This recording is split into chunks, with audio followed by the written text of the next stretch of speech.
welcome to today's USA Biz Party. This is a meetup, a Zoom meetup we do after the Twitter chat every Tuesday. And this whole month of June, we are talking about writing books. Book writing is such an important part of an overall sales strategy because it does so many things for the author, and it really helps to establish you as an expert in your field. And this particular week, we were talking about editing, which, oh my gosh, editing is such work. It's such work. But I've invited my friend, Sue Canfield, to join us. And I'm going to let Sue share about what she does, which is one of the reasons why I invited her to co-host with me today. Well, thanks, Anna. I really enjoyed today's Twitter chat, and I appreciate you inviting me. It was a lot of fun. I do work primarily with nonfiction authors who have written a book or want to write a book, using social media to help them to spread their message. And I've been in the book industry, if you will, for well over a decade. So I've helped authors, I've worked with editors, publishers. I have a huge network of people that I can refer to other authors. And today's chat being about book editing, we had my top 2 editors that I recommend to people on it. And so that was wonderful, though I do have a list of other editors I've worked with. And I strongly recommend if anybody needs editors or any sort of editing work that they at least talk to someone. And I am more than happy to talk with anyone to help recommend the right editor, because I have a whole list of people that I've personally talked to and gotten to know. So it's important because I think that there are a lot of different types of editors and there's a lot of different personalities. So you want to make sure to choose the right editor and one that will fit with your personality so it's easier to work with them. Yeah, there was something that came up in the chat before we delve into the subject of today's meetup, is that, and I didn't realize this, but one of the editors that you invited, her name's Candace. Candace said that it's important to have a conversation between the author and the editor so that there's a direction, there's a purpose, both are on the same page, if you will, about what the author is expecting.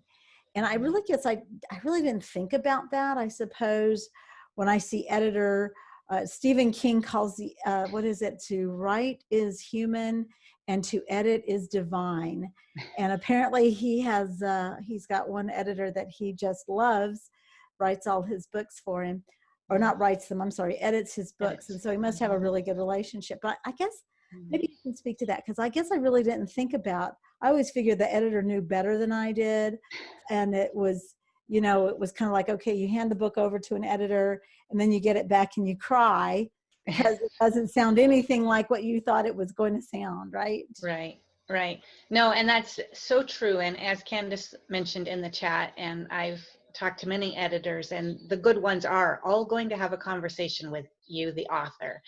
And you want to have that conversation because you do want to make sure that you're both on the same page, if you will. And yes, they're going to take your words and make them sound better and even more like you. And they can't do that unless they have had that conversation with you. They need to be able to, you know, put things in a way that it still sounds like you and that it still puts across the message that you're trying to share and not go off in a completely different direction. So if you come across an editor and have a conversation with them and they aren't willing to discuss with you what you want, then I don't think that they're a very good editor, because, you know, then they could just go write the book, right? That's not what it is. It's about you, and you still have a voice, and the editor should be able to edit your work in such a way that your voice still comes across. Oh, that's great advice, because I think a lot of people, especially in the self-publishing, and this is why we're having this conversation. When you're in the self-publishing space, a lot of times it's because economy comes into play. You know, I don't have money to spend on a lot of extra people to help me get my book out. And I think there's a place for that, of course. You know, Sure. you've got to start somewhere. Your husband, Jack, right? No. Joel. Joel. Okay, Jack and Joel, different people. Jack Canfield, motivational speaker, Joel, the writer and author. Yes. But he made a comment that I thought was super important, and it's that basically it's done is better than perfect. So you can write and you can write, and we get caught up in that. There are people who have been writing books, the same book for 3 years. Right. And they keep writing and writing and writing, and the book never gets published. So it doesn't benefit anybody if your book never gets published, imperfect as it is. So I guess that's a great place to start, because editing is so important. Right. We can't go from free-flowing writing to just publishing this great work or novel or business book or whatever. So what is your perspective on editing for somebody who's self-publishing? Yes, absolutely. I can address that. And, from what my husband also said in the Twitter chat, and he has self-published many books, both fiction and nonfiction. And there have been times when he's edited them himself, and other times when he's hired an editor. And the times when he's done it himself is because we just didn't have the money to hire somebody else. And that's fine. That is fine at times. And get it done, get it out there, get it published is better than it sitting in a closet for the rest of its life. Part of it, though, I think depends on what is the objective that you have for publishing the book. Perhaps someone has written a memoir and they just want to get their book published and have it available so that friends and family and other people that might be interested want to read it, and they don't have any money. So they self-publish it, they edit it themselves, it's out there. Wonderful, that's great, marvelous. It doesn't need a professional editor because they're not looking to sell, a lot of books, make a lot of money. Mm-hmm. A nonfiction author who perhaps has a business and has written this book to help support their business. They're hoping that people reading this book are then going to come to them and say, great, I read this, I love what you have to say, now I want to hire you as a consultant, or whatever it is that they do. That book is going to be their introduction to the business. So it needs to come across a little bit more professional than just doing a self-edit. And so they're going to want to find some money somewhere to do at least a basic edit and hire an editor of some sort, even if it's not a very expensive editor. And some editors will say, well, I can do this for that budget. Now, if you want me to go farther and have a bigger budget, I can do this. Mm-hmm. So there is that. If they're hoping to sell a lot of books and become the next, James Patterson, then they definitely better find a budget to, have a book edited. Otherwise, they're going to have this book out there that they're trying to sell and find themselves very disappointed, because it will come across and people will make note of that in their reviews online and say, typos, wasn't proofread, wasn't edited, mm-hmm. weak storyline, something along those lines. So again, whether or not you hire an editor, a little bit of that depends on what's your objective in writing the book. What do you hope to gain by getting this book published? And there was a comment that you made that I thought was really important, and that is that, and this was something that Candace mentioned also, was that she's working with somebody who had written a book. It didn't do very well in terms of selling. Must have been a nonfiction or something that she's using to support her business. And Candace is now reworking the book for her. And I think if you can afford an editor, it's going to be really important. Like you said, if it's going to be to support your business, especially if it's putting you out there as an authority in a particular business niche. Right. So now let's move on to the counterpart of that question. And so what can a professional editor do for you that you can't do for yourself? You don't know what you don't know.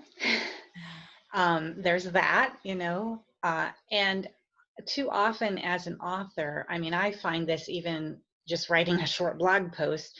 I write a post, I read it, I reread it, I think I've edited it, I've proofread it, and then I hand it off to somebody else and they find typos and grammar mistakes and, say, well, maybe we should reword it and, make the flow be more like this. We, as authors, look at our work too much and then can't see what really needs to be addressed. And so I think that that's a big mistake in just, doing your own editing, that you really can't see what an editor is going to see. And also, sometimes we just write it all down and feel finished because we now have that message out there, we feel, that we were trying to share. But we don't realize that the way it is said, or the order even in which something is said, is truly the best for the audience. So a good editor, I think, is going to check on, who your target audience is as well, and what your objectives really are, so that they can help develop it correctly. And that's, again, why I think it's so important that you have a conversation with an editor before you even hire them, so that you can make sure that the objectives that you have, they're in line with and they can help you achieve. Now, a question that comes to mind is, what's the difference between a ghost writer and an editor? Are they one and the same? Are they two different functions when it comes to putting out a book? Can they be work together? I mean, what's that? Yeah. Usually a ghostwriter, the ghostwriters I've talked with at least, they aren't editing your work. A ghostwriter is writing the book for you. So one author I know, and this was probably a decade ago, he had an idea and his entire written work was probably a page typewritten of, this is the idea, this is what he wanted to put out there. Then he hired a ghostwriter and they wrote the book. And so when the book comes out, the ghostwriter's name isn't on it, the author's name is. Nobody even necessarily knows that there was a ghostwriter. And usually the way that process works is the ghostwriter might write a chapter or two, send it back to the author and say, is this kind of what you were looking for? And then they'll send it back. Now, once that manuscript has been ghostwritten, unless the ghostwriter is also an editor, I would most likely think that it still needs an editor to polish it and make it correct. Some ghostwriters do that and others don't. So again, you need to know when you're hiring a ghostwriter. But the ghostwriter is actually the person that is doing the writing. Yeah, it's I've got a friend that wants to become a ghostwriter, and she, and I don't know a whole lot about ghostwriting, and I'm working with a ghostwriter right now. So what she did is we had conversations. Based on the conversations, she sent me a manuscript, which is what I'm working through right now. Great. And I also, sorry, I was just going to mention that I know a gal also who is part of a national ghostwriting association. And she's an excellent ghostwriter and knows a lot too. So if you or anyone else you know needs a ghostwriter, I can also make a recommendation there. Excellent, excellent. So as we're finishing off this discussion about editing, which is so important. I mean, how many books have you? I've picked up some Kindle books, and I thought, did anybody proofread this book for this person? And the problem is when there's glaring errors, glaring typos, or glaring grammatical errors, it really detracts from the enjoyment of the book and the conveyance of the message of the book, because it can seem disjointed, or it can almost seem like you really didn't know what you were talking about. Right. So, I mean, so really the editing process is really important. It is. Go ahead. I'm sorry. It is. And it's so much more than just checking for proofreading, for typos and grammar. It really is the whole flow. Years ago, one author we worked with, and we sort of managed the project and then worked with him and the editor together to get the book published, self-published. And part of what the editor's job was to make sure that the flow of the book sounded good. Um, and so that actually ended up, this was probably 20 chapters in this book. It actually was part of the editor's job was to rearrange the chapters because they weren't all in the order that made the most sense. They were in the order that the author wrote them, and he didn't understand how to put them in the order that made sense. So part of that editor's job was also to make sure that the whole flow of the book. And so not only was that rearranging chapters possibly, but also taking perhaps paragraphs from this chapter and really they belonged over in this chapter. So that type of thing is the type of thing that a really good developmental editor can help an author accomplish with their book. And, you know, that came up during the chat was developmental editing, which I think a lot of us don't. When we're reading a book, we want the whole thing to make sense. We want it to flow. When we're writing the book, it kind of seems like, okay, this is really good thought here, but maybe it belongs later in the book. But I think we're so close to the writing that we can't always see where it should be, where it should go, and how it should work with the whole flow. It's not like we have to throw the content out, but rather it's needs to be in the right context to have the maximum benefit for the reader, especially a business book. Right.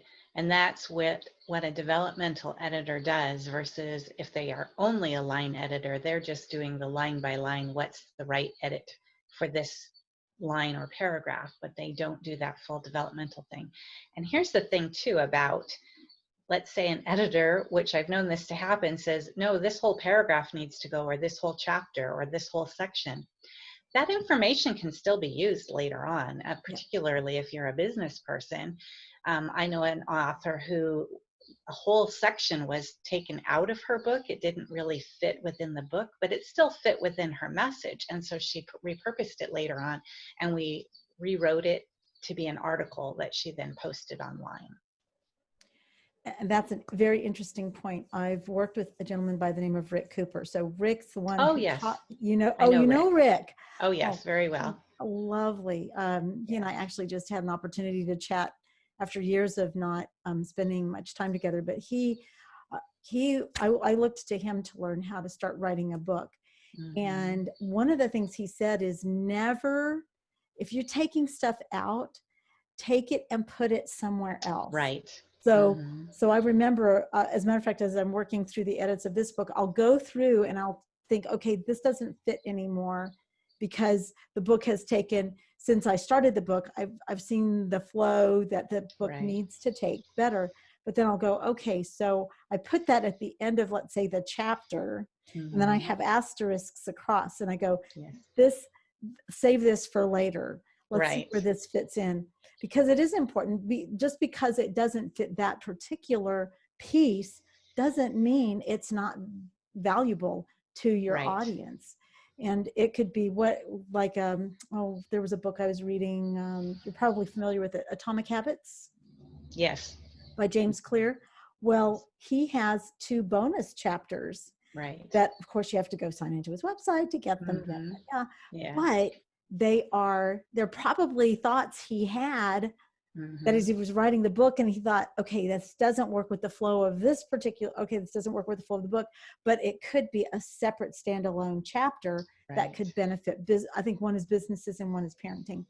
Yeah. And so I thought, that's a great, and plus you give bonus material to people who buy it, that people who don't buy it or were to get some kind of free copy get access to. So those ideas are fabulous.